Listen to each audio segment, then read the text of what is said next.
Hello everybody, my name is Frankie and I directed I Need to Lose 10 Pounds, and I'm welcoming you to the animated section of the DVD. Here you're going to find some animations that I did a few years or also during the production of I Need to Lose 10 Pounds. The first one that you just selected is called How Hitler Stole Hanukkah, which was something that I made when I was 14 years old. It was actually my very first project of any kind in the world of media. So it was very exciting to try to put together this construction paper style, South Park inspired animation where Hitler is actually in place of the Grinch, and it's sort of a big Grinch parody with rhyming and the whole bit. It also, around my life, kicked up a lot of controversy. I thought it was pretty harmless, but then I showed it to a few friends, and some were Jewish and some took a lot of offense. And as well as my parents being very insecure about what I was doing and curious to what the direction my life was going in. So this was actually my first introduction to playing around with irreverent or offensive humor. So I hope you enjoy it. I think it's just cute, and it's really fun to look back on, and I hope you enjoy it too. Okay, welcome to part 2 of the Hitler saga. This is an animation entitled Hitler Returns, which is, instead of the Grinch, a Frosty-based Hitler story. How Hitler Stole Hanukkah sort of became a classic amongst my friends and my family, so I decided 2 Christmases later to try another Hitler-inspired cartoon. I don't know why it had to be Hitler, but I guess I found that really funny that I was trying to personify him as this like friendly Christmas figure. And you'll see for sure that in just those 2 years, I learned an awful lot about animation. It's much more advanced than the first one, and I like it a great deal. Essentially, it was really a Christmas present for my friends, but I'm still pretty proud of it. And like the first one, it's really fun to just look back on and say, I guess that's what I was doing when I was 16 years old. So I hope you enjoyed this as well. The following would be very confusing if you didn't have my introduction to contextualize it a little bit for you. This is a screen test of the breakfast scene, the scene at the very beginning of the film where we're introduced to Miguel's family. I had some concerns about the blocking towards the door when they gather around the door, how I was going to shoot that. So I grabbed a few friends. Zach Carlisle, who's in the movie all over the place. He's Mr. Beefy Burger. Phil, that was actually his first that day. That morning, I asked him if he'd like to play the role of Peter, and he said yes. And John Hunt, the composer, his little sister, plays the mother.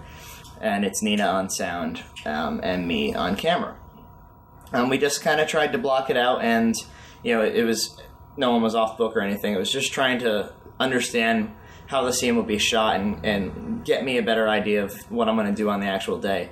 And you'll watch this and realize that I did nothing the same way as I did the day of, thank God. But it's still a really funny little thing. If you're a fan of the film, which I hope we do have fans, we might not, I think it'll be a really fun little watch, especially if you're really familiar with that scene. So go ahead and watch it now. But I'm glad I explained it to you first, because otherwise you'd be really freaked out. And I'd also like to take this opportunity to show you my dog who's sleeping right behind me. She's a basset hound. Enjoy. Hello and welcome to Scenes Gone Wrong. This is a segment in which we show you that there was one day where I had the camera on the wrong scene file. On the back of the camera, actually the one that I'm shooting this interview with right now, there are 6 dials, each for different frame rates and different camera displays. And normally we have it on something called 24p, which is 24 frames a second progressive scan. And that's the way we get the closest look to actual film and not digital tape, which is what it is. On this particular day, I had it on the wrong scene dial without knowing. It's sort of easy to mix it up on the little LCD screen. You can't really see what's going the difference between the two. I mean, you can, but I guess I was pretty oblivious that day. But this is we blew the whole day because we shot it on the wrong scene file. It was a couple pickups in the household, and it was also the supermarket scene. We went and shot the supermarket scene, and the whole thing got blown. So we had to go back and reshoot both of them, which I'm glad we did, because we added a few extra things, like the carriage chase that wasn't in the original.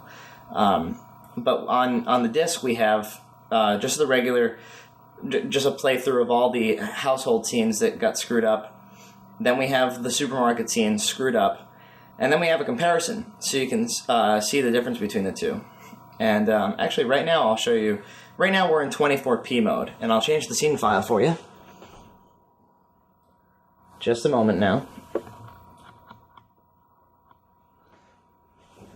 See, now we're in weird video mode, and things move a little bit different, so...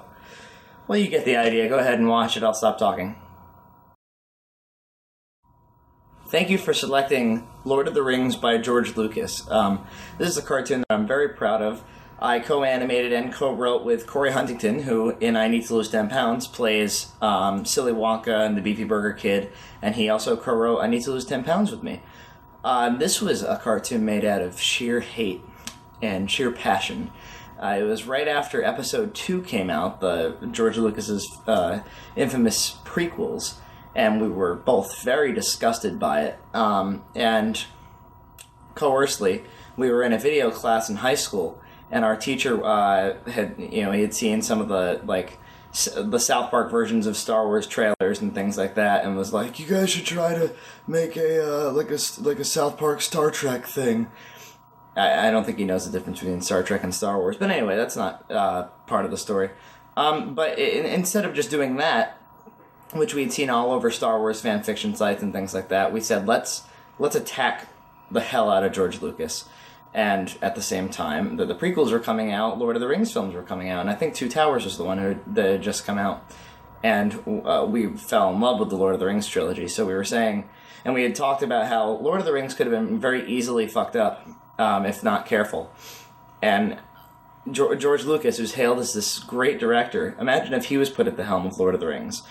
And that's essentially the premise of the cartoon. What would happen if George Lucas and his Star Wars team attacked literature like Lord of the Rings, the way that Peter Jackson and his team did it? So, if you haven't seen Lord of the Rings or Star Wars, which 99% of you have, I suggest go see that before this, if you really, really want to watch this cartoon and do research behind it.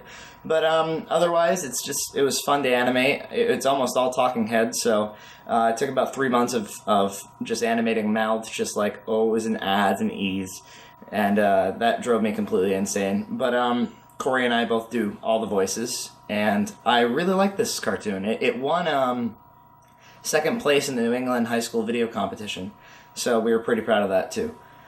But enjoy.